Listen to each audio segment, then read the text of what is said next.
지난 주간에 우리가 출애굽기 19장을 통하여서 언약, 시내산 언약에 대해서 말씀을 나누었습니다. 특별히 4절에서 6절에 통하여서 하나님이 누구신가, 애굽에서 건져내신 하나님, 그리고 함께 하시는 하나님, 그리고 그가 그 백성에게 어떤 은혜를 베푸시는가. 너는 내 소유요 제사장 나라요 거룩한 백성이다. 이러한 언약 가운데서 하나님은 그의 백성에게 마땅히 지킬 법도와 규례와 율례를 알려주시는데, 그것이 오늘 말씀에 나오는 십계명입니다. 어릴 때 교회 가서 십계명을 하라고 그렇게 하셨던 기억이 납니다. 그리고 이후에는 교회에서 십계명을 많이 이렇게 암송하거나 하는 것을 많이 보진 않았습니다. 저도 주일학교 지도하고 할 때 십계명도 암송시키고 학생들에게 그렇게 했던 기억은 있습니다만은, 우리 교회는 이 십계명을 전반부 하나님 사랑의 계명, 경건의 계명, 이래서 제4계명, 그리고 후반부 이웃 사랑의 계명, 이것은 바로 5에서 10계명 이렇게 나누어서 우리 교회는 읽으면서, 이것은 고백이라고 하지 않습니다. 우리가 예배 때 쓰는 용어 하나하나가 다 의미가 있어요. 어떤 것은 고백이라 하고, 이런 것은 제가 마음에 새기겠습니다. 그러니까 제 나름대로 우리가 그렇게 다 했던 역사적 의미가 있는 그런 표현법이에요. 그 마음에 읽으면서 새기겠다. 고백하자고 하지 않고 마음에 읽으면서 새기겠다. 그리고 우리가 빌립보 5장에서 2장 5절에서 11절은 찬미하자. 우리가 주보에 보면 찬미라고 나와 있어요. 그래서 찬미는 뭐냐 하면 우리가 보통 요새 말하는 찬송인데요. 그래서 십계명은 어떤 고백이나 그런 영역이라기보다는, 물론 신앙 고백서 안에 이 십계명이 들어가는 경우도 있지만, 이 십계명은 하나님이 우리에게 주신 말씀으로 하나님의 자녀가 마땅히 새기고 심령에 새기고 계속 그것을 확인하면서 지키고자 애쓰는 것, 그것이 바로 십계명입니다. 우리가 금수만도 못하다, 짐승만도 못하다 이런 말들을 하죠. 사실 타락한 인류는 금수만도 못해요. 사실 더 한 거예요. 타락한 인류는 더 짐승보다 못한 거예요. 짐승은 먹을 만큼만 먹지만 사람은 먹고 남아도 또 남을 게 빼앗고, 움켜쥐어도 모자라서 자기 집에 고가는 썩어가도 먹을 거 없는 사람 거 또 훔치고. 그래서 사실상 우리 인류, 타락한 인류는 금수만도 못해요. 사실 우리가 짐승에게 말씀을 줍니까? 짐승에게 너 이렇게 살아, 개 보고 우리가 너 이렇게 살아 저렇게 살아 합니까? 안 하죠.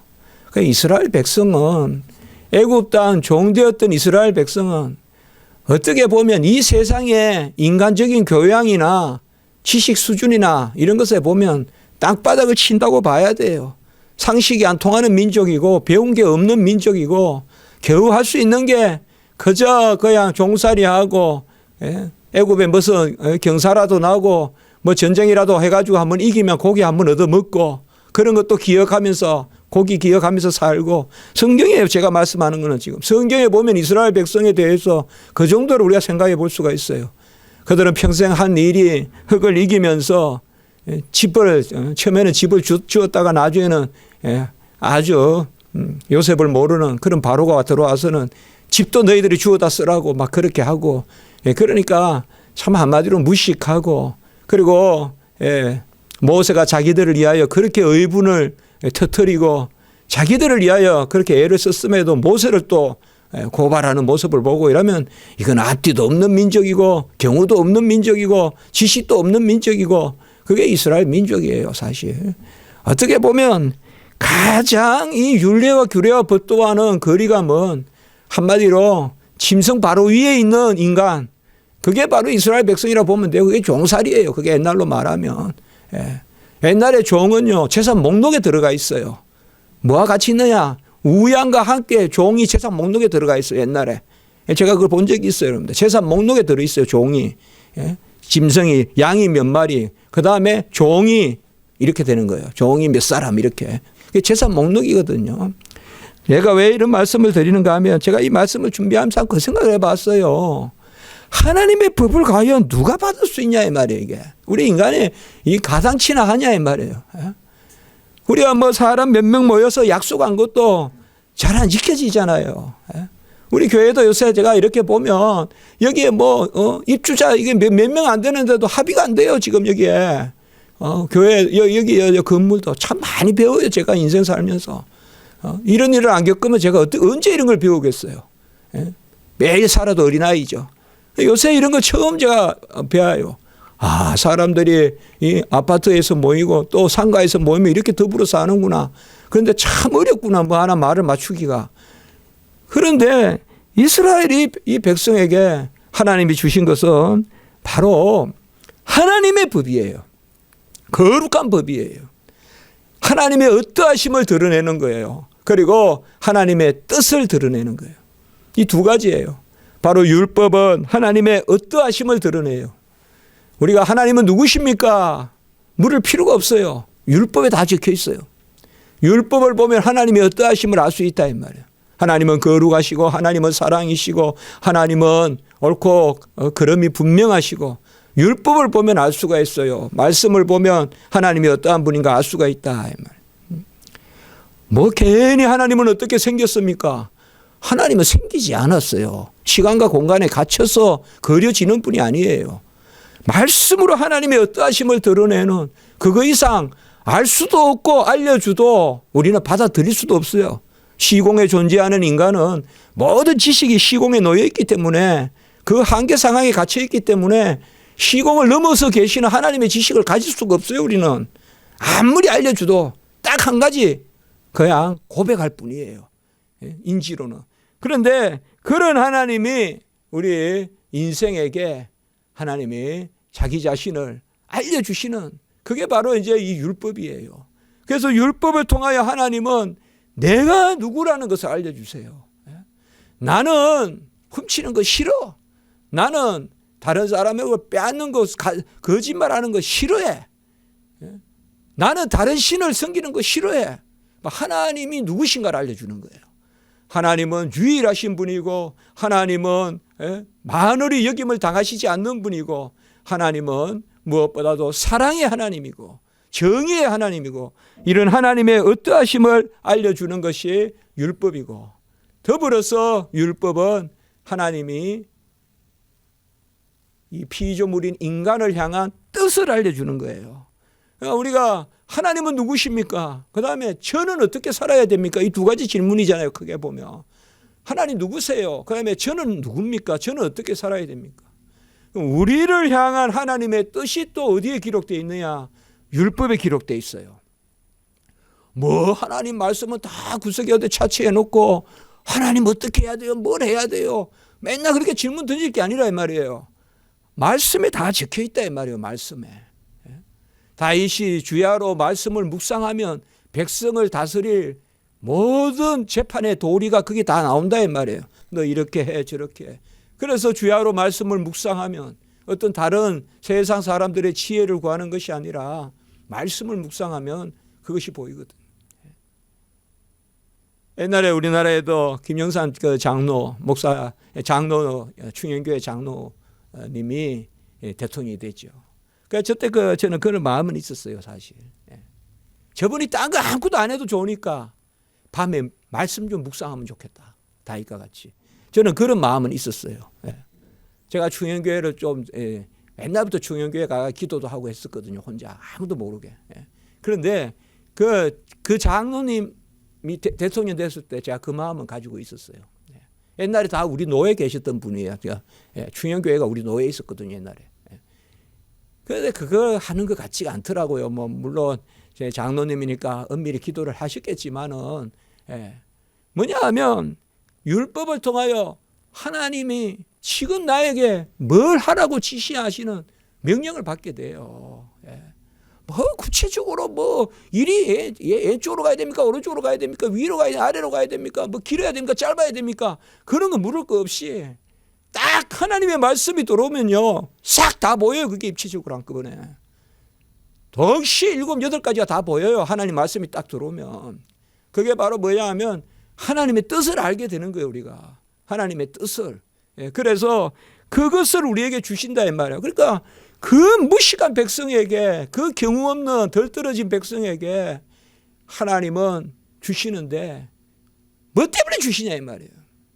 그것이 바로 하나님이 언약을 좇아서 말씀을 좇아서 주시는 것입니다. 그게 지난주에 19장이었어요. 19장이고 오늘은 바로 20장 1절에 보면 이 말씀, 모든 말씀으로 말씀하여 이르시되, 그 말씀으로 말씀하신다. 이것은 뭐예요? 스스로 말씀이란 거예요.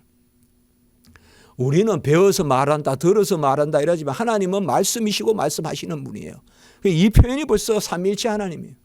하나님이 말씀으로 말씀하시되, 말씀으로 말씀하신다는 것은 스스로 말씀이고 스스로 언약이시고 그 하나님이 이제 그 백성에게 10계명을 10가지 계명, 성경에 10계명이라고 나오진 않지만 어떤 사람은 9개다, 어떤 사람은 11개다 이렇게 하는 사람도 있어요. 옛날부터. 요새 로마 캐톨릭은 이 10가지를 헤아리는 방법이 또 틀려요, 우리하고. 그러나 성경은 정확하게 10가지를 우리에게 말해요. 이거는 뭐 부인할 수가 없어요. 정확하게 10계명이라고 하면 돼요, 여러분. 10계명이라고 안 하는 사람들이 있어요. 기독교인이라고 하면서도. 그래서 이 10계명을 우리에게 주시는데 오늘 2절의 말씀에 보면 나는 애굽 땅 종되었던 집에서 인도하여 낸 내 하나님 여호와라. 이게 상당히 중요한 이야기란 말이에요. 이게 이제 바로 언약의 갱신이라고도 하고 언약의 확인이라고도 하는 거예요. 이 한 절이 중요한 거예요. 뭐냐 하면 하나님과 그 율법을 받는 백성 간의 관계를 오늘 2절이 확정해 놓고 있는 거예요. 이 가운데 10계명을 주어졌다는 거예요. 이 가운데 2절을 빼버리면 안 된다 이 말이에요. 2절을 우리가 다시 확인하려면 지난주에 19장으로 돌아가야 된다 이 말이에요. 그래서 19장이 중요하다. 제가 계속 말씀을 드린 거예요. 20장만 중요한 것이 아니라 19장이 중요하다. 19장이 있어야 20장이 있다. 19장은 바로 언약을 하나님께서 체결하소서. 아까 말씀을 보았듯이 나는 내가 너를 거룩한 백성 삼아. 너는 내 소유야. 그 다음에 너는 바로 제사장 나라야. 지난주에 우리가 19장 5절과 6절에 나왔잖아요.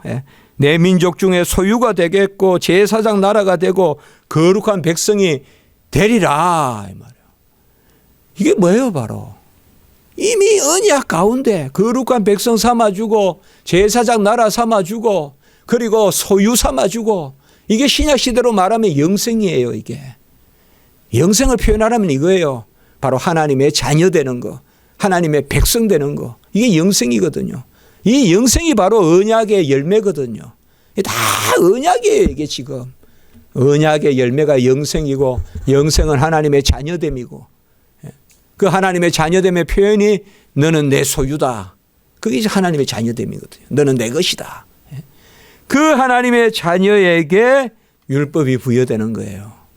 우리가 2절을 까먹고 10계명을 자꾸 그냥 윤리적으로만 보면 그거는 우리가 윤리주의, 율법주의가 되어버리는 거예요.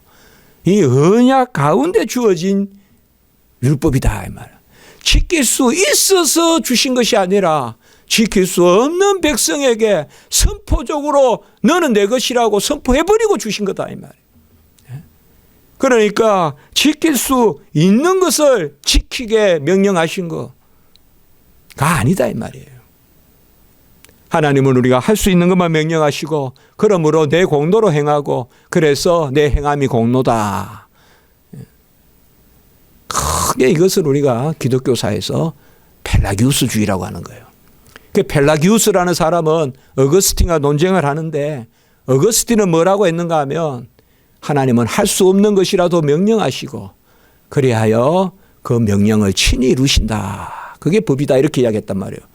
그러나 펠라기우스라는 사람은 하나님은 할 수 있는 것만 명령하셔서 그것을 우리가 행하게 되고 그리하여 그 행함은 나의 공로다. 그러므로 율법은 우리의 자질의 척도다. 이렇게 이야기해요. 하나님이 명령했다는 것은 우리가 지킬 만하니까 명령했으니까 하나님의 명령은 우리의 자질의 잣대다, 척도다. 이렇게 이야기했단 말이에요. 이 교만한 거예요.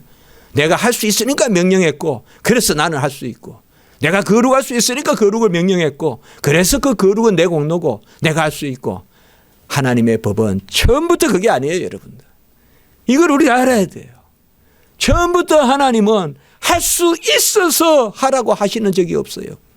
홍해 건너는 거 벌써 경험했어요. 할 수 있어서 홍해를 건너라고 명령하시지 않았다 이 말. 강야에 메추라기에 강야에 양식이 없어요. 만나와 메추라기가 없는데 누구도 그 강야를 지나갈 수가 없어요. 장정 한두 명이 막 어떻게 그것도 안 돼요. 거기에서 지나갈 수는 없어요. 그러나 아이를 데리고 우양을 데리고 젖먹이를 안고 그 200만 명이나 되는 가족들이 어떻게 그 강야를 지나가냔 말이에요. 처음부터 불가능한 거예요. 하나님은. 항상 하나님은 불가능한 것이 시켜요. 성경에서 보면 우리의 구원도 불가능한 거고요. 그 불가능한 것을 예수님이 이루신다 이 말이에요. 구약도 마찬가지예요. 전부 불가능한 거예요. 미디안을 이긴 것도 불가능한 것이요. 블레셋을 이긴 것도 불가능한 것이요. 여리고성 무너뜨린 것을 바사나 시온, 아모리아 시온, 바사나 옥, 당대 최고의 잔인한 민족들이에요. 그 사람들 이기기가 불가능해요. 아무 병기도 안 들은 그 오합지졸이 어떻게 그런 사람 다 이기냐 이 말이야. 그러니까 우리가 전체적으로 지금 출애굽기나 이런 데서 뭘 읽어야 되느냐. 그걸 읽어야 돼요. 그거 안 읽고 자꾸 율법을 이야기하면 안 된다. 율법은 언약의 법인데 언약의 법은 뭐냐. 언약의 실체는 그리스도니까 그리스도의 공로로 말미암아 궁극적으로 그 율법의 의가 우리의 것이 되는. 그래서 구약시대 때의 율법은 그 그리스도를 바라보면서 말씀을 묵상하고 지키는 것이요. 신약시대 우리는 오신 그리스도의 공로로 말미암아 말씀을 지키는 것이다. 이런 아멘이 있고 있어야 십계명이 언제든 은혜 가운데 선포된다. 그게 종교개혁 때 교회에서 우리가 칼빈의 예배 모범이나 이런 데 보면 꼭 전반부 율법의 십계명에 대한 것을 읽고 새기고 후반부에 읽고 새기고. 그래서 저도 처음에 우리 교회 순서 예배 순서 할 때 기도하면서 십계명 이 부분에 대하여 우리가 일어서서 했고 오후에는 아까 말씀을 드렸던 바로 빌립보서와 2장 5절에서 11절 마태복음 16장 24절에 그 말씀 그 초대교회 찬송시를 가지고 우리가 찬미하는 그렇게 하는 거예요. 그러니까 십계명을 먼저 이 정확하게 오늘 2절의 말씀 이걸 우리가 잘 생각해. 십계명에 바로 3절로 뛰어 들어가 가지고 막 분석하고 따지고 그렇게 하다 보면 율법주의 되는 거예요. 언약 가운데 예수 하나님이 율법을 주셨다. 우리가 지금 한 장씩 보는 이런 자리에서 전에 우리가 오후 예배 때 제가 십계명을 한 계명씩 설교한 게 있어요. 우리 교회 이제 홈페이지에 다 들어 있어요. 그러니까 혹시나 참조해 보시면 되는데 지금 금요 기도 사경에는 우리가 한 주에 한 장씩 보니까 여기서는 오히려 큰 이야기만 이렇게 하고 넘어가는 것이 한 장씩 다 한 절씩 볼 수가 없습니다.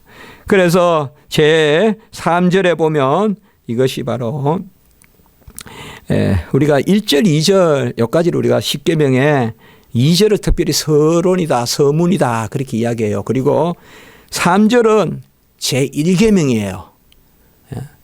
이걸 제1계명이 아니라 이것도 서론이라 하는 사람들이 있어요. 아니에요. 우리가 말하는 3절 이게 제1계명이에요. 우리는 그렇게 올바르게 고백하고 있잖아요. 3절이 1계명이죠. 우리가 잘 알다시피 너는 나 외에 다른 신들을 내게 두지 말라. 이게 3절이 제1계명이요. 다른 신들을 내게 두지 말라. 이 말은 다신교를 전제하는 이야기 아니에요. 다신교 중에 하나님은 한 신이다. 이러면 그건 단일신론이라 그래요. 우리는 유일신론이에요. 유일신론은 뭔가 하면요. 기독교의 신 외에는 신이 없다는 뜻이에요. 이게 단일신론하고 유일신론 또 다른 개념이에요, 여러분들. 그렇기 때문에 이 제3절에서 제1계명에서는 우리가 유일신을 고백하고 있어요. 그 이스라엘 백성의 신명기 6장 5절에 마음과 뜻과 정성을 다하여 하나님을 사랑하라 하는 이 쉐마, 들으라 이스라엘아, 그 기초가 바로 이 1계명이에요. 1계명. 들으라 이스라엘아, 가장 기초가 뭐냐면 바로 1계명이에요. 그러면 뭐 1계명은 사실 더 길게 이야기할 필요가 없는 거예요. 바로 유일하신 하나님. 그분만이 우리가 그분만을 바라봤네. 마음과 뜻과 정성과 생명과 목숨과 힘과 그것을 다하여 내 하나님을 사랑하라. 그것이 바로 제1계명입니다. 제2계명은 4절에 보시면 4절에서 6절까지에 이렇게 나와 있습니다. 우상이라는 것은 바로 형상을 만들지도 말고 절하지도 마라. 이게 중요한 겁니다. 사실 4절과 5절에 만들어도 안 되고 만들어져 있는 것에 절해도 안 됩니다. 우리가 집에서 뚝딱뚝딱 만들어 가지고 이게 신이라 성기라 하는 것과 어디 교회 가보니까 교회 안에 구석에 아주 좋은 예쁜 상을 만들어 놔서 그 앞에서 기도하는 거나 똑같아요. 똑같아요. 무슨 말인가 하면 하나님을 상으로 섬기는 것이나 상을 하나님으로 섬기는 것이나 똑같다 이 말이에요. 이게 무슨 말인가 하면 길에서 돌 하나 주어서 하나님이라고 하는 것이나 하나님의 역사가 여기 있습니다 하면서 교회 안에 무슨 금초대 갖다 놓고 그거 앞에서 절하는 것이나 똑같다 이 말이에요. 하나님의 이름으로 우상 섬기는 것이나 우상을 하나님이라고 하는 것이나 똑같다 이 말이에요.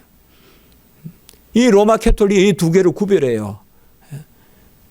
우상을 하나님으로 섬기는 것은 안 되지만 하나님의 이름으로 우상을 섬기는 것은 어느 선에서는 받아줘야 되겠다라고 하는 게 로마 캐톨릭이에요. 루터란도 그런 경향이 좀 있어요. 그러나 우리 성경은 정확하게 이야기하고 있어요. 만들지도 말고 절하지도 말고 섬기지도 말라. 이게 다 뜻이 있어요. 이게 만들지도 말고 절하지도 말고 섬기지도 말라. 사람도 우상돼요. 하나님 외에 중심성을 가지는 것은 전부 우상이에요. 전부 우상이에요.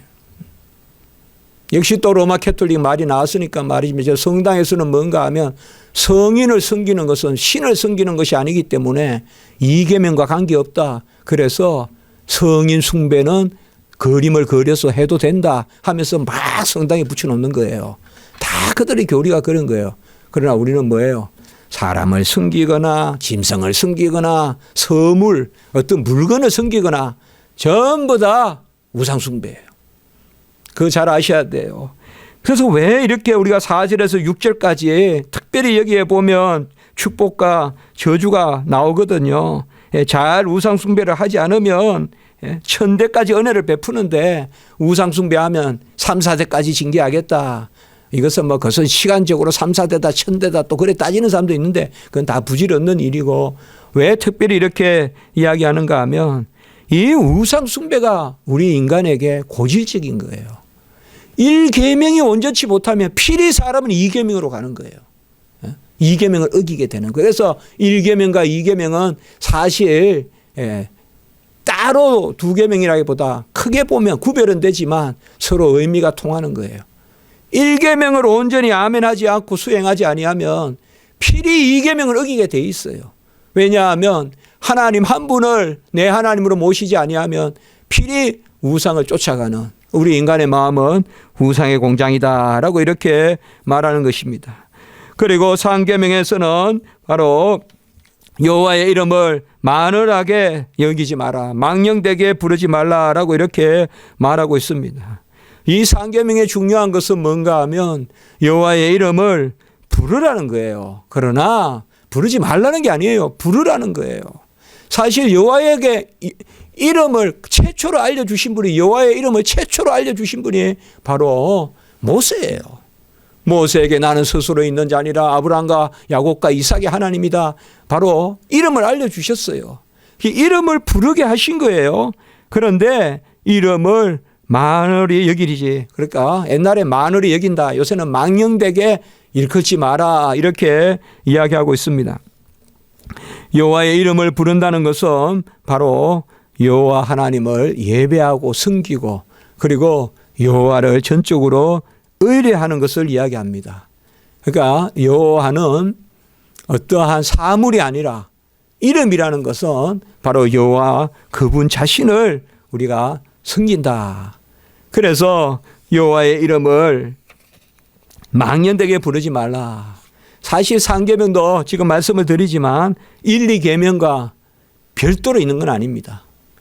1계명, 2계명이 온전해야 또 3계명이 온전합니다. 왜냐하면 이름을 부른다는 것은 그분의 속성을 인정하는 것이고 그분의 존재를 인정하는 것이기 때문에 그래요. 이름을 부른다는 것은 그저 이름을 부르는 게 아니에요. 그분이 누구신가 정확하게 알고 그분이 누구신가 정확하게 고백하면서 이름을 부르라는 거예요. 하나님의 이름을 그냥 부르되 하나님은 그저 내가 필요한 거 채워주시는 분, 하나님은 그저 뭐 내 기분 맞춰주시는 분, 그런 게 전부 다 망연되게 일컫는 거란 말이에요. 하나님은 뭐 완전히 하나님을 곡해하고 오해하고 하나님의 섭리를 제대로 알지 못하면서 입에 담는 거, 그게 다 여호와를 만홀히 여기고 그것이 여호와를 망령되게 일컫는 거예요. 꼭 무슨 하나님의 이름을 가지고 뭐 헛맹세하고 그런 것도 있지만 그런 일들이 많이 다루어지지만 근본적으로 3계명은 뭔가 하면 여호와의 이름을 제대로, 그러니까 뭐예요? 대충 부르려면 여호와 이름이 뭐가 힘들어요? 부르면 되지. 그러나 백성들이 뭐요? 여호와여 이름을 알려주소서. 이름을 모세가 아까 이야기하죠. 여호와여 이름을 알려. 하나님의 이름을 다 여호와 샬롬 또 여호와 니시 우리가 그때 나오잖아요. 그 다음에 야훼 하나님, 나는 스스로 있는 자 아니라. 그건 뭐예요? 하나님이 계시하신 이름만 부르라. 하나님이 계시하신 이름만 부르라. 그래서 제가 전에도 그런 기도에 대해 말씀할 때도 그렇게 이야기했어요. 기도할 때 우리가 하나님의 이름을 부를 때 너무 주관적인 이름으로 부르지 마라. 그렇게 이야기했어요. 다 그런 것들이 그런 의미가 있는 거예요. 나에게 어떠하신 하나님으로 쭉 열거하듯이 하나님을 부르지 말고 특별히 공예배 기도에서는 객관적인 하나님의 호칭으로 부르라. 그렇게 이야기한 거예요. 그리고 제4계명은 바로 안식일 규례입니다. 조금 빨리 보겠습니다. 안식일의 규례는 먼저 10계명의 안식일이 있다는 거 잘 기억하세요, 여러분들. 이것은 무슨 율법의 안식일, 우리가 율법에도 안식일 규령이 있어요. 저 뒤에 우리가 이제 우리가 절기에 보면 제사에 보면 안식일이 나와요. 그러니까 구약의 어떤 의식은 폐지됐다. 그래서 안식일도 폐지됐다. 그것이 아닙니다. 바로 안식일의 계명은 10계명입니다. 의식법이 아닙니다. 도덕법입니다. 조금 전문적인 이야기를 하는데 의식법이 아니라 도덕법이에요. 안식일은. 그렇기 때문에 이 안식일은 지금은 주일은 같은 말이에요. 지금은 주일로 지키는 안식일은 바로 예수 오실 때까지 계속되는 그러한 영원한 규례예요. 안식일 규례는 영원한 규례예요. 이 규례를 우리가 지켜야 돼요. 이건 창조의 규례고 특별히 오늘 말씀에 보면 거룩하게 지키라 그렇게 8절에서 말씀하고 있습니다. 그리고 안식일에도 우리가 9절에서 11절까지 안식일 규정을 말씀하고 있고 여기에서 이스라엘 백성의 언약지역 계대가 단순히 혈족으로만 내려가는 것은 아니라는 걸 알 수가 있어요. 이런 것들이 이제 이 안식일 계명의 영원성을 뜻하는 거예요. 구약의 모든 율례와 규례와 법도는 이스라엘의 혈족 단위로 주어지는데 여기 안식일 규정은 보시면요. 바로 객이라도 여종이라도 이렇게 넓게 이게 바로 창조 전체의 규례라는 것을 우리에게 말씀해 주고 있어요. 이것이 앞부분에 우리가 하나님 사랑의 계명이에요. 그래서 하나님의 사랑의 계명은 1에서 4계명 이것을 특별히 경건의 계명이라고 하고 경건의 계명은 뭐냐 하면 이것이 하나님 한 분을 향한 예배의 계명이니까 1에서 4계명을 경건의 계명이다. 하나님 사랑의 계명이다. 이렇게 부르고 1에서 4계명을 잘 지키기 위해서 구약시대 때 주신 그 하위의 법을 우리는 의식법이라고 그래요. 그래서 10계명의 1에서 4계명을 잘 지키라고 절기법, 제사법, 정결례법 그런 것을 주신 것이에요. 그리고 후반부에 오늘 12절부터 내 부모를 공경하라 그리고 17절까지 이것은 그냥 상노는 제가 하지 않겠습니다. 시간상. 그러나 내 부모를 공경하라는 것이 가장 기본이 된다는 거, 약속 있는 첫째 계명이라는 거, 그것을 잘 아시되 이 부모 공경에 부모의 단위가 가정에서 시작된다는 거. 그래서 가정이 온전치 않은데 부모가 있을 수 없다. 그래서 부부의 계명, 이것 부부의 계명. 물론 7계명의 순결에 대한 그러한 간음하지 말라는 계명이 있지만 이미 5계명에서 우리는 부부 간의 그 중심성, 부부가 있어야 부자가 있을 거 아니에요. 그리고 하나님이 인정하는 자녀는 이스마엘은 씨라고 안 불렀잖아요. 이삭을 씨라고 불렀잖아요. 하나님은. 그 말이란 말이에요. 하나님 보시기에는 이스마엘과 이삭은 그 5계명의 그런 수준으로 가면 안 된다며. 하나님 보시기에는.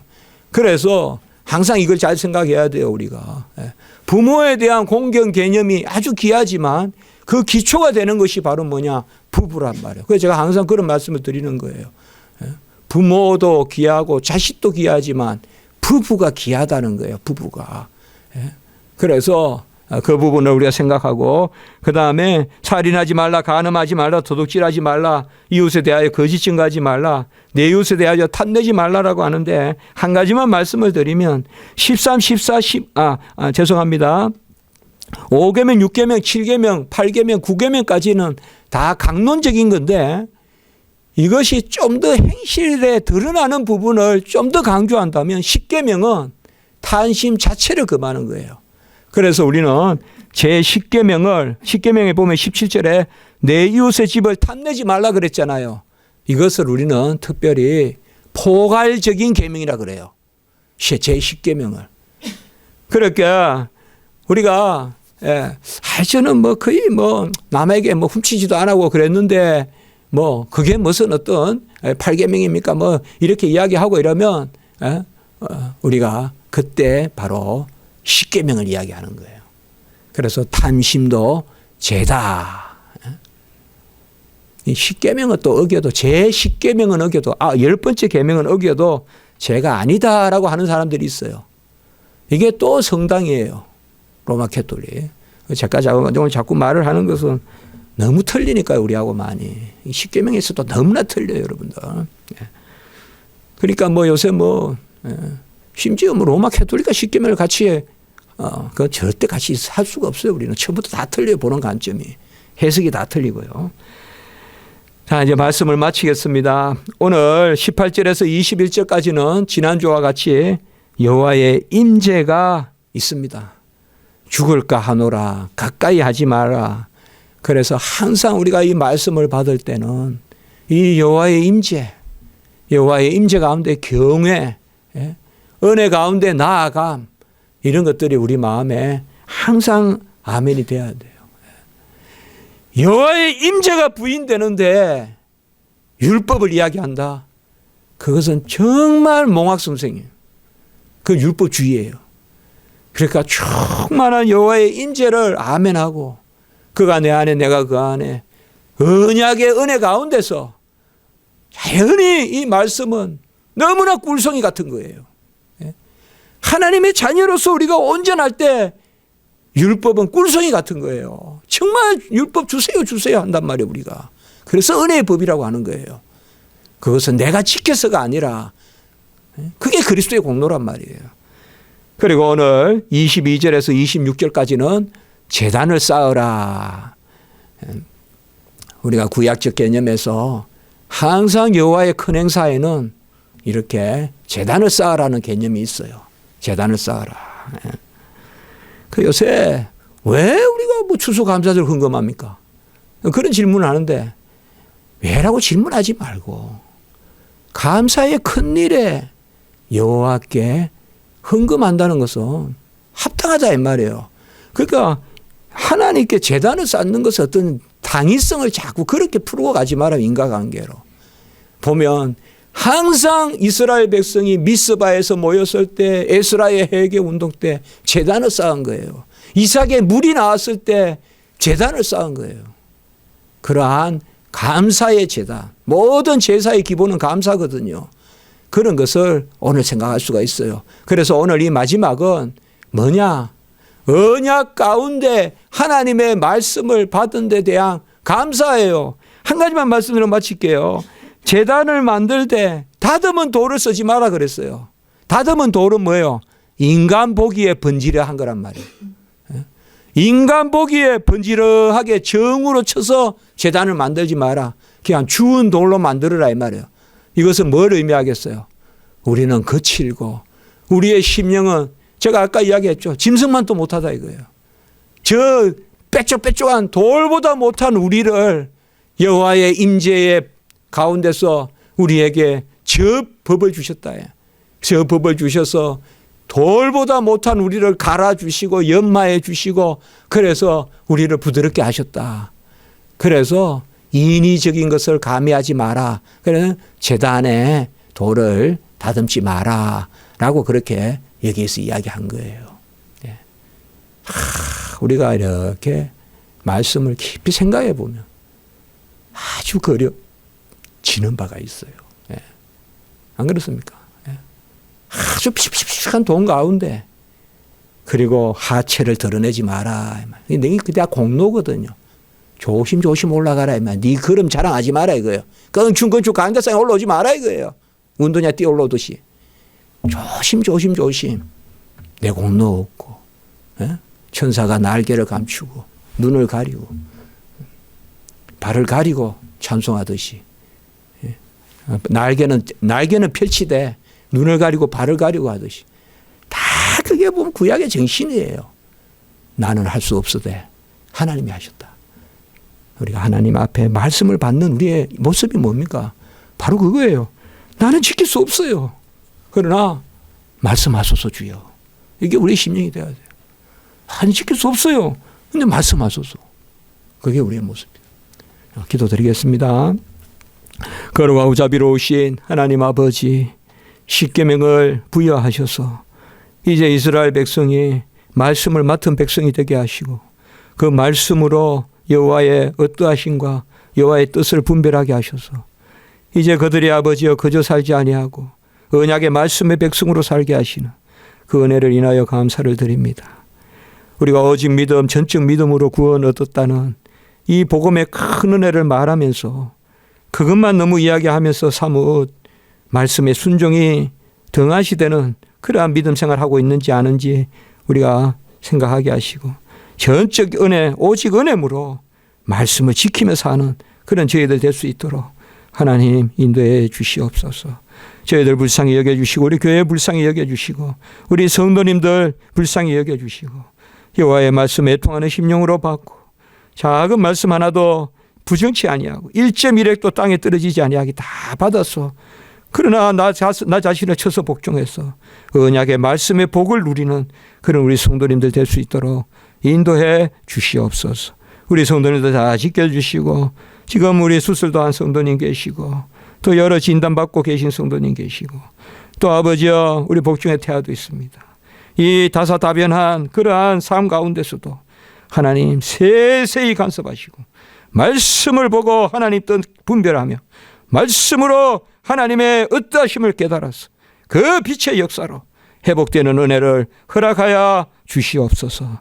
구주 예수 그리스도 이름으로 감사하며 기도드리옵나이다. 아멘.